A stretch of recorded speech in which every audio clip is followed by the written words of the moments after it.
Melissa Sills. I'm a member of the Newburyport DEI Alliance. Thank you so much for coming out today. Welcome to Newburyport's 4th annual Juneteenth flag raising ceremony. And thanks to Will Nelson Jr. for coming down on this hot day and playing some amazing music. Will is originally from Rochelle, New Jersey, and a graduate of Berklee College of Music with a degree in contemporary writing and production. Will's roots began in church playing gospel music. His multi-dimensional career as a professional musician and professional barber at Banter Barber and Clothier here in Newburyport continues to add to his lifelong goal of inspiring creativity and excellence wherever he goes. And I can say firsthand, he cuts my son Yosef's hair, and if you want to take a look, it looks amazing.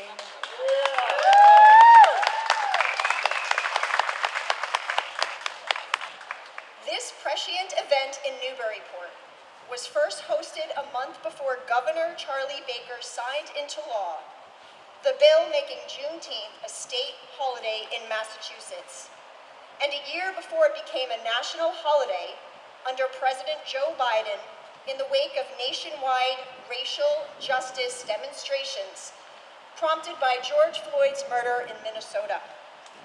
Through the ongoing support of the City of Newburyport and Mayor Sean Reardon, we are back again. We are grateful to be joined today by many of our community leaders, including Mayor Sean Reardon, Sean Gallagher, Afros Khan, Ed Cameron, Heather Shand, Jenny Donahue, Ben Harmon, and Kathleen Shaw. Thank you for coming out and supporting such an important event in our community. We have a little switch up in our order of events today. Our keynote speaker is stuck in a traffic jam, but she will be here very shortly. So we are actually going to start today's events with our youth poems. Let me introduce them to you. It's become a Newburyport tradition and a highlight of our Juneteenth celebrations to feature the voices of local young poets. Please welcome this year's featured poets, Mila Baptiste, reading Apologies, and Nadia Toth and Lila Coffey, reading To Think. Thank you.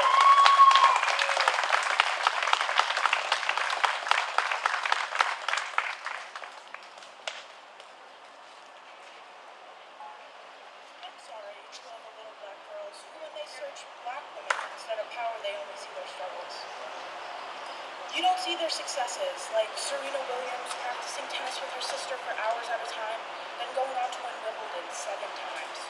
Anne Lowe making dress patterns with her family at age 10, then going on to have her dresses seen in Vogue and Vanity Fair. Women like Ida B. Wells, taking care of her siblings when she was still a child herself, then going on to become a renowned journalist and activist. I'm sorry to all the little black girls who can only find themselves at school during Black History Month, putting a mirror up to themselves and only seeing oppression. I'm sorry to the little black girls who struggle with their hair as I did, not feeling quite understood by their friends with the long, straight hair when they have to deflect questions like, can you even brush your hair, or do you even use shampoo? Little girls having to shield their afro puffs and twists from hands reaching out to steal them away. I'm sorry to the little girls who had their childhoods turned into questionnaires just because they were different. I'm sorry that in high school, trying to find who you are will be more difficult. Attempts at edges and bantu knots will be seen as a bit more loud and clear. I do not belong here. As a black girl, once you realize your life will be turned into a movement or a joke, you also realize that hers was too. Serena, Anne, Ida, and so many more are fighting so that you can think the frizz radiating from your curls or the intricate knots of your braids are beautiful. Because if you scroll down, find black women in office, black women in STEM, and black women creating safe spaces. So I'm sorry you haven't taught to be proud. I'm sorry you are seen as too loud, too opinionated, too much. I will hear you. Cry to me, sing to me, tell me your stories. To those little black girls, I see you and you are beautiful.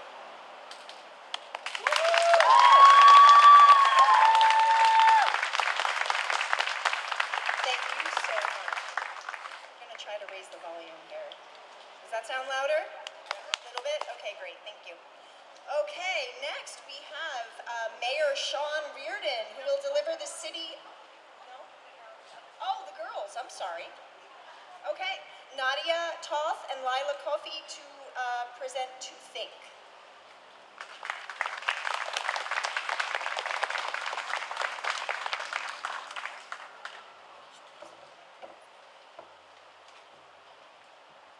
We must never forget Audre Lorde, whose poems inspire everyone, who feared death in her poem Hanging Fire, yet did, in fact, live long enough to grow up. Audre Lorde, I am sorry to say that not all people aspire to celebrate differences, but your wise words reverberate today, not used to isolate, but to remind us of our shared humanity. We must never forget Katherine Johnson, whose calculations and mathematical fluency allowed the first crewed space flights to function without emergencies. Her equations were more than just numbers. They counted the stars we wish upon today. We must never forget Ella Baker, her legacy urging people to fight for positive change, an unstoppable force working behind the scenes to empower activists, helping to develop the civil rights movement in the United States. Her cry is still heard today from the ever-present injustice in the U.S. She reminds us that change does not happen if we choose to be silent. So we must speak up and let our cries be heard. We must never forget Marsha P. Johnson, the LGBTQ activist and trans women who helped lead the Stonewall riots. Always on the front lines, Marsha, pay it no mind. Fighting for gay liberation because pride was first a protest before it became a product. We must never forget Shirley Chisholm, the first Black woman to be elected to Congress, and the first Black woman to run for president in the U.S., working tirelessly to alter people's perceptions regarding the capabilities of both women and Black Americans in the House of Representatives. Challenging the norms, refusing to back down, she paved pathways for every woman in politics today. We must never forget Henrietta Lacks, whose cancer cells were taken from her body without her consent. She became the first immortal cell line in history, the one we have to thank for breakthroughs like the polio vaccine. Mother of modern medicine, whose own children had no idea of her contributions to science until 20 years after she died. Did she even own her own body, or was it owned by the egos of rich white men in lab coats? We must never forget Constance Baker Motley, federal judge and lawyer. We must never forget Daisy Bates and her newspaper, Gwendolyn Brooks and her poetry, Maria P. Williams and her cinematography, Coretta Scott King, Lynette Hewson, Ruth Temple, Ethel Waters, Fannie Lou Hamer, Bessie Coleman, Dr. Rebecca Lee Crumpler. How many of these Black women have you studied in school? History has been muddied by exclusions and illusions.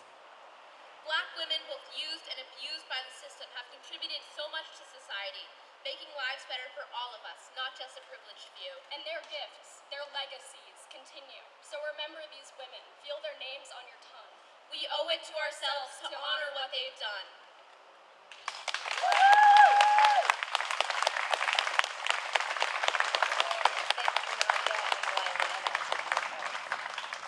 Now, please welcome Mayor Sean Reardon, who will deliver the city of Newburyport's proclamation for Juneteenth. Let's have a big hand.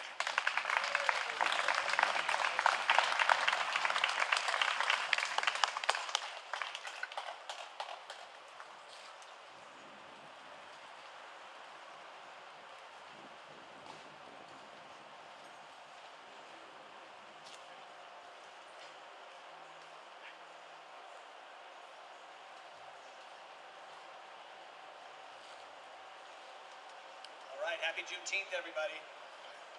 Sorry, I'm a little slow moving today. I'm a little banged up a little bit, but I'm so happy to be here on this hot day. First, I want to thank our youth poets for sharing their art with us today. I'm really looking forward to our keynote address. Hopefully, they're working their way through 495 right now, but we're gonna get them right in here and get them a front row seat once they get here. I want to thank Will Nelson, Will in the Way, for your music. Will also cuts my hair, so you know he's doing a good job, okay? So just know Will's the best. And I also want to thank the Paddle Inn for their snacks today. And of course, this event, again, this is our fourth one, wouldn't happen without the DEI Alliance and Tina Lose.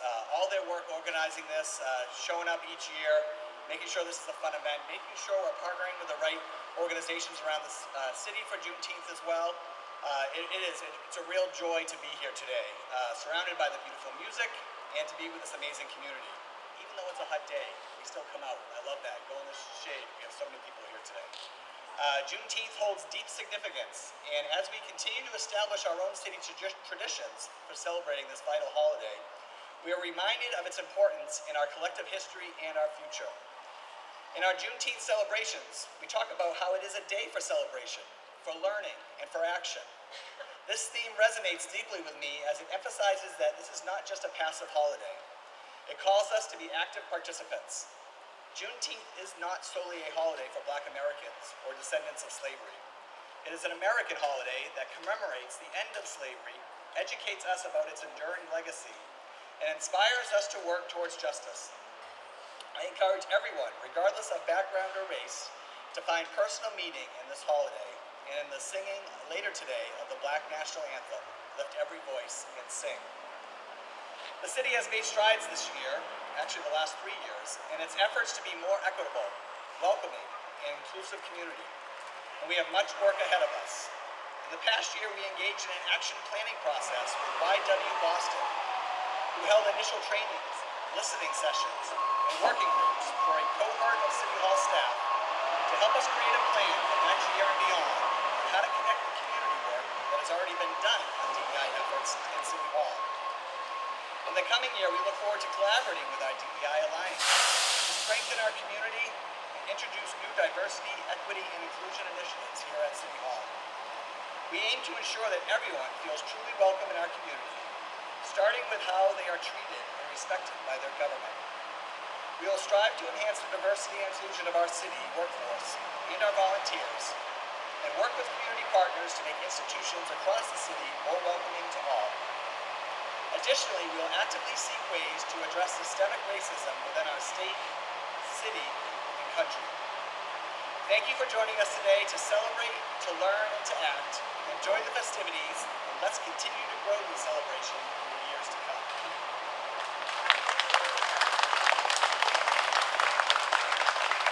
So next I'm going to read the Juneteenth proclamation. We're not going to raise the flag quite yet. We'll do that at the end of the ceremony, but then I'm going to invite Senator Bruce Tarr to come up. If you would like to say a few words, looks like he's carrying something he wants to desperately read, so we're going to do that.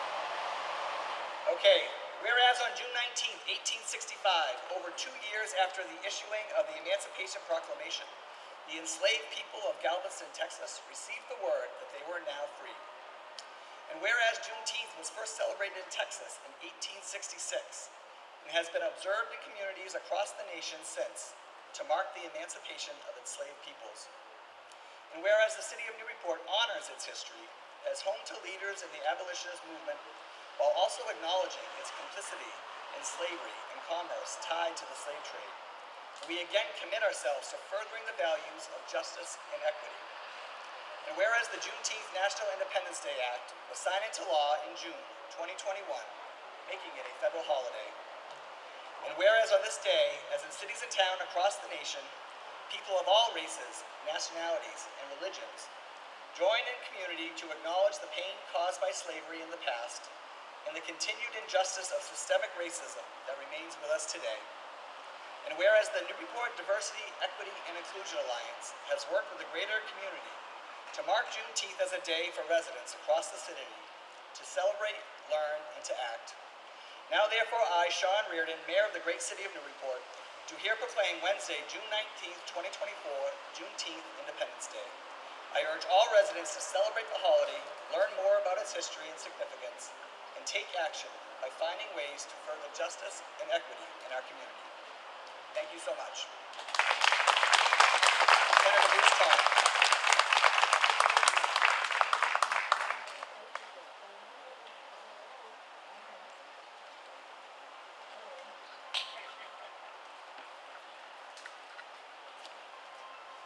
Thank you very much, Mr. Mayor, and good afternoon. It is an honor to be here with all of you, and I want to thank the Mayor and everyone here in the city of Newburyport for raising this flag and recognizing this important holiday, which only recently was officially recognized as a holiday, but for a very long time has been an important part of American history. I do want to recognize the fact that we also have several city councilors here as well. I know I see Councilor Khan, I think Councilor Donahue, Councilor Shand is here, and I probably missed some, but I think it's important. There's City Council President Ed Cameron over there, and I do want to recognize them for being part of this celebration as well. A celebration that is important because we recognize this day, and we recognize the fact that it took a group of Union soldiers to go to Galveston, Texas, to be able to finally ensure that freedom and the abolition of slavery was felt by every person in the United States of America. And there's a reminder in that even though we have different technology today and we think that we're well informed and we think that information travels quickly, we can still never take it for granted that the message of freedom and equality and justice for all reaches every person in the United States of America. We look back to that time in history, and it's regrettable that it took that long for that message to reach folks in Texas. But we need to learn from that and recommit ourselves that we can never take those things for granted, and we must take every opportunity to ensure that we spread the message that in this country, freedom and justice and liberty belong to each and every person. That is the inspiration that I take from Juneteenth, and that is why it's so important that we celebrate the progress that's been made, but we also rededicate ourselves to the work that is yet to be done. And we do have a long way to go to recognize the great promise of this nation, that those values, those virtues, those things that make us the greatest nation on the face of the earth are shared with everyone that matters especially. The mayor was right. I do bring greetings from the governor, and she has issued a proclamation, and there are a few whereases here, and I hope you'll bear with me as I go through the whereases. I'll try to take a breath in between. It's a little bit warm. I'll try to make sure we get through it as quickly as we can. But this is from the Commonwealth of Massachusetts, a proclamation, and it reads, whereas on June 19th, 1865, 2.5 years after President Lincoln issued the Emancipation Proclamation, Union soldiers, led by Major General Gordon Granger, landed at Galveston, Texas, with the news the Civil War had ended and that enslaved people were now free. And whereas Major General Granger announced to the residents of Texas, the people of Texas are informed that in accordance with the proclamation from the Executive Office of the United States, all slaves are free. This involves an absolute equality of personal rights and rights of property between former masters and slaves, and the connection heretofore existing between them becomes that between employer and hired labor. And whereas the first Juneteenth celebration was held in Texas in 1866, since then, Juneteenth has been celebrated in communities across the United States, providing an opportunity to mark the emancipation of enslaved people. And whereas in 2020, Massachusetts passed a law establishing Juneteenth Independence Day as a state holiday, recognizing the continued need to ensure racial freedom and equality. In 2021, President Biden signed a law establishing Juneteenth National Independence Day as a federal holiday.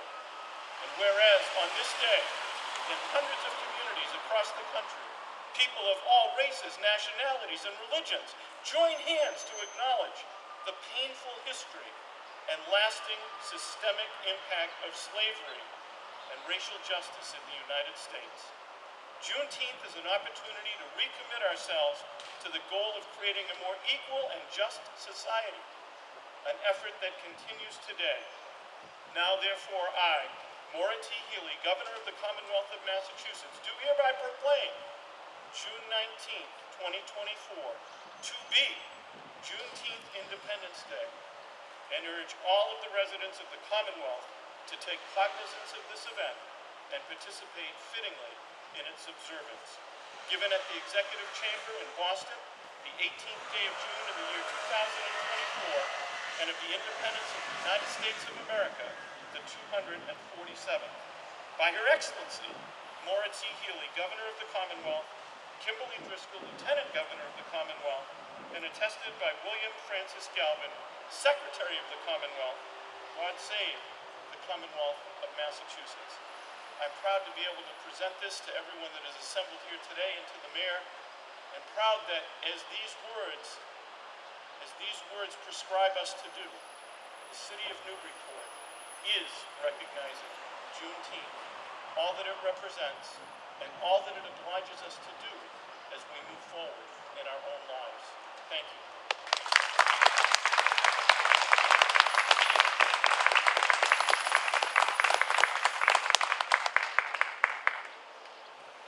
Wow, did that touch everybody as much as it did myself? Thank you, Mayor and Senator. That was very powerful, and there's no words. Well, we now welcome Reverend Rebecca Bryan, minister of the First Religious Society, Unitarian Universalist Church, to share an interfaith prayer. Where is Reverend Rebecca? Oh, here she comes. Let's have an applause.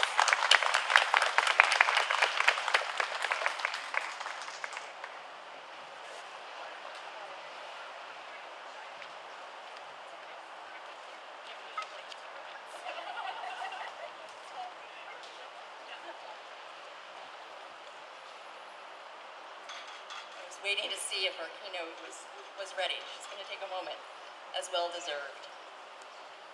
As we prepare to raise the Juneteenth flag and to join our voices in the Black National Anthem, lift every voice and sing. Let us take a moment to reflect upon the importance of this anthem in this day. Let us move our hearts to love and our hands to action on behalf of justice for Black people. My prayer this afternoon is in the form of a meditation, a reflection on what we are about to sing. I will be sharing the words of Reverend Jacqueline J. Lewis, Senior Minister for Public Theology and Transformation at Middle Collegiate Church in New York City. This is an intentional and real or genuine racially diverse church. She is one of my mentors who I've followed for years because Reverend Lewis shows us that the power of a diverse group of people, be it in faith or in the secular community, a power of a diverse group of people grounded in love is beyond any belief. So join me in a time of meditation and reflection as I share her words. Take these in, literally, as a prayer that it may come to pass. And she writes, "The Star-Spangled Banner is adapted from a poem, Defense of Fort McHenry, that Francis Scott Key wrote after witnessing an attack by British ships during the War of 1812. He was the son of a wealthy plantation family. He bought his first enslaved person in 1800 when he was 21 years old. By the time he wrote the poem, he personally owned 6 enslaved Africans. Professionally, he defended several enslavers seeking to reclaim people who fled from captivity. If you read those words in that poem and song, you will see that the anthem makes his values clear. And I will shorten this not to go through all of those, but I encourage you to read every verse and every line. If there is an anthem that was written with everyone in mind, it was certainly not that one. Lift Every Voice and Sing, on the other hand, written by NAACP leader Samuel Weldon Johnson in 1900, put to music by his brother James, offers lyrics that speak to both the pain and the pride of being a Black American. The tension between our past and future promise brims through every verse. Lines like, "We have come over a way that with tears have been watered." Crucially, the song does not dwell exclusively on our history, but actively calls the listeners and the singers. Facing the rising sun, our new day begun. Let us fight on until victory is won. The Black National Anthem testifies to our collective power to make that promise real. Realizing justice and equality for all people, the song proclaims, and as we sing it in a little, is what it means to be true to our God, true to our native land. There should be no doubt over which song actually includes everyone. Lift Every Voice is an absolute joy to sing, but its power is so much deeper than just singing. The triumphant final lines, ending each verse, pressed and soar in ways that make you emotionally believe that we can birth the just world of which we are singing. Black leadership and culture have consistently served as America's prophetic conscience, the voice calling this nation to live out the values its founding left unfilled. If the purpose of a national anthem is to remind a country of our deepest purpose, an aspirational yearning for who we might be, that music should not come from an enslaver, but from those who have labored so all people can be free. Amen.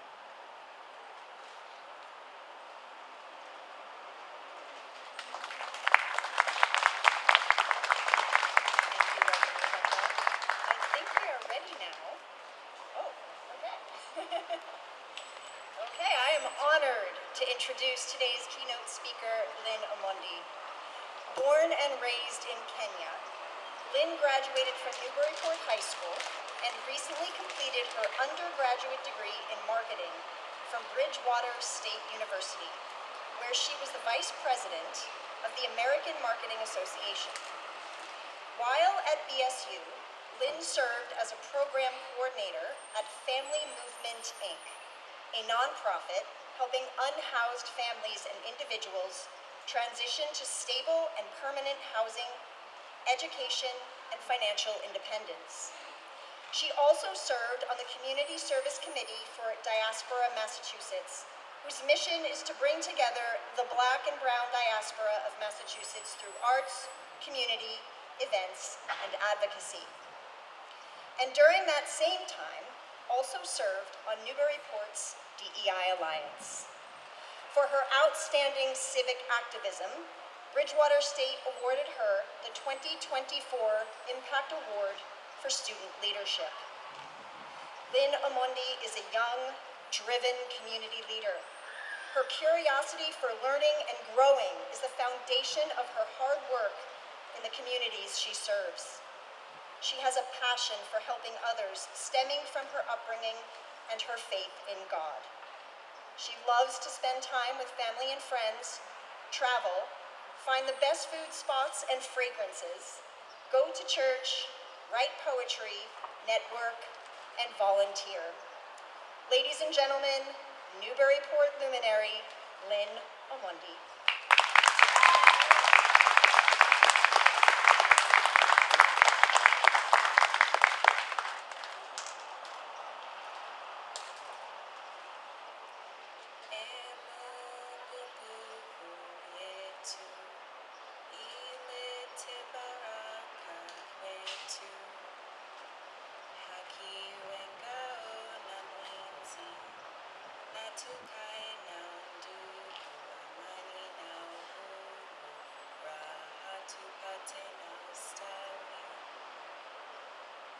I was 7 when I came to this country, a gentle, shy Kenyan girl standing on the hopes and dreams of my parents, adapting to a new environment with entirely different people, food, language, a country with endless opportunities, wealth, safety.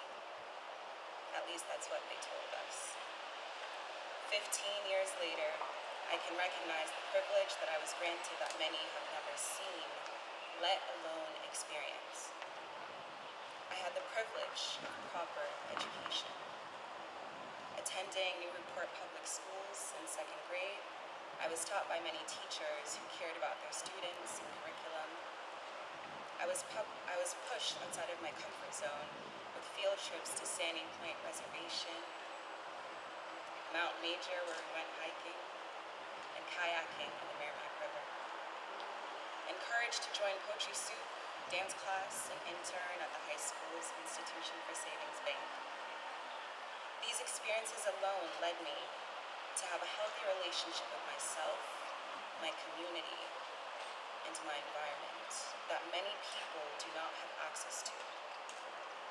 I was shaped to see the world as a crater of vast opportunities, accessible to me. that would have not been possible without teachers who took their chances on me. Teachers like Mrs. Snow and Mr. Trask, who separately nominated me for the Newburyport Peace Prize Award, both times that I was awarded. And Mrs. Zabo, who never fails to open doors for me in the beautiful world of poetry. Because of her, I have met incredible people, shared my talent with audiences I wouldn't otherwise be in front of, and found a healthy way to cope in times of stress. Not many people can say the same. I had the privilege of completing higher education at Bridgewater State University without the burden of debt as the first recipient of their Black Lives Matter scholarship granted by the Murphy-Hornage family. This blessing gave me the opportunity to contribute to school and community instead of chasing a check to decrease my loans. The opportunity to focus on my courses, enjoy networking events, school fashion shows, intramural volleyball games, being the vice president of American Marketing Association, the secretary of African Student Association, and volunteering, all without the pressure of paying off debt. I was given the accessibility of time to say yes to new opportunities, the privilege of options. Someone taking a chance on me became the difference between receiving the Impact Student Leadership Award versus having to drop out due to financial concerns. Not many people can say the same. I had the privilege of prioritizing my mental health, attending Hope Community Church and being compassionately led by loving families, Valentine's, St. Prue's, Berries, Willis's, Bowers, Gallagher's, and my own family. I was taught to seek God first, cast my burden on Him, and love and serve others. In addition to my strong relationship with God, living in Newburyport allowed me to safely spend time outside. Whether it was on the rail trail, Plum Island, or Monson Park, I had an environment I could reflect and find peace in. At Bridgewater State, I had access to a Black female counselor who could understand life from my perspective. Culturally appropriate healthcare professionals are extremely necessary in our communities. There's nothing worse than seeking help and support and feeling like there's no one that can understand you. Access to that type of representation was imperative for my growth as a student and overall as a person. Not many people can say the same. I had the privilege of being hired as the youngest member of Family Movement, a Boston-based nonprofit helping move families from homelessness to home ownership. As a sophomore in college, I did lack a few things on the job description for program coordinator, but the Family Movement Board took a chance on me based on my clear passion for helping others, willingness to learn, and ability to work hard joyfully. 3 years in, and I've been awarded as the Staff Member of the Year, coordinated numerous events, workshops, and fundraisers, and managed our social media accounts.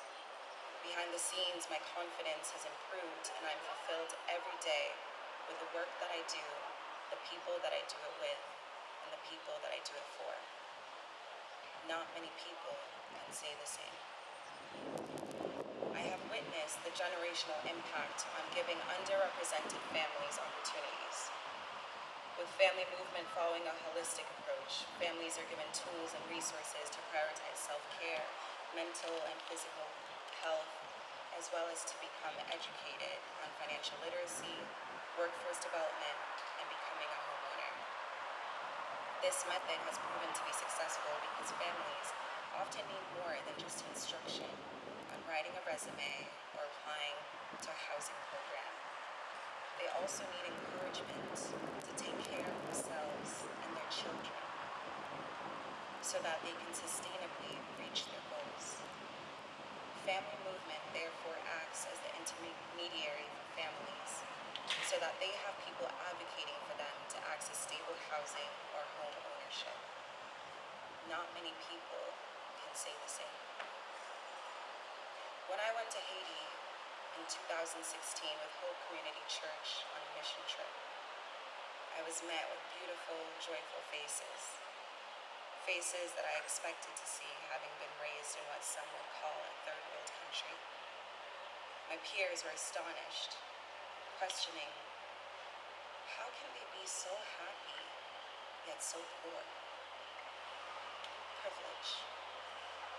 They have the privilege of resilience, the privilege of faith beyond despair, the privilege of loving without expecting anything in return. What privilege do you have? And what are you going to do? Whether we are looking at education, mental health, employment, or housing, it's not about pity and guilt. It's about lifting up the voices that are often not heard. I just gave my testimony of how what you can do to impact someone's entire life, let alone generations. So what are you going to do now? Now, don't worry, I'm gonna leave you with a few things. I'm not gonna leave you empty-handed. Starting with attending today's YWCA Juneteenth block party. That'll be from 1 to 4. The Right to Read film screening at 7 p.m. at the screening room. Attending Newburyport DEI Alliance events. Attending Newburyport Housing Choice Coalition meetings. Attending Newburyport's Poetry Soup, led by the beautiful, exquisite Deb Zomber. Attend or volunteer at events in diverse communities. Dismantle the white savior complex when adopting children, attending mission trips, and supporting and speaking to communities of colors. Donate to organizations that increase opportunity and accessibility for underrepresented people. Introduce your children to different cultures. Offer scholarships to people outside of your network. Place youth in leadership positions. Practice intentional, inclusive hiring and advocate for diverse representation. Read and educate yourself to gain better understanding. Speak to people you don't normally interact or agree with. Travel to new countries and experience more than just the wildlife. So what are you going to do? Thank you.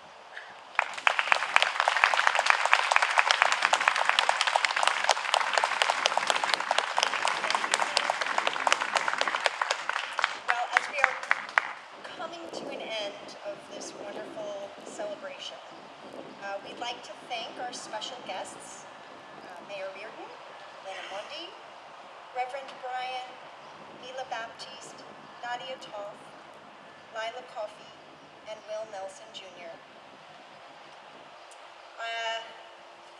We will now do our closing ceremony with raising of the Juneteenth flag, accompanied by Will.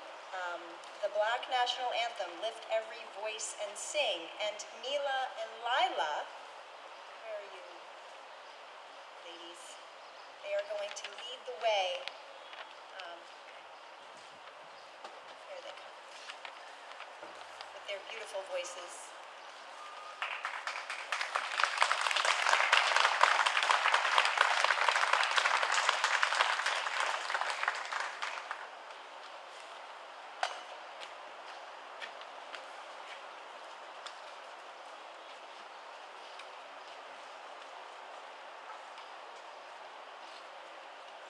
We also have Evney here, who's joined us.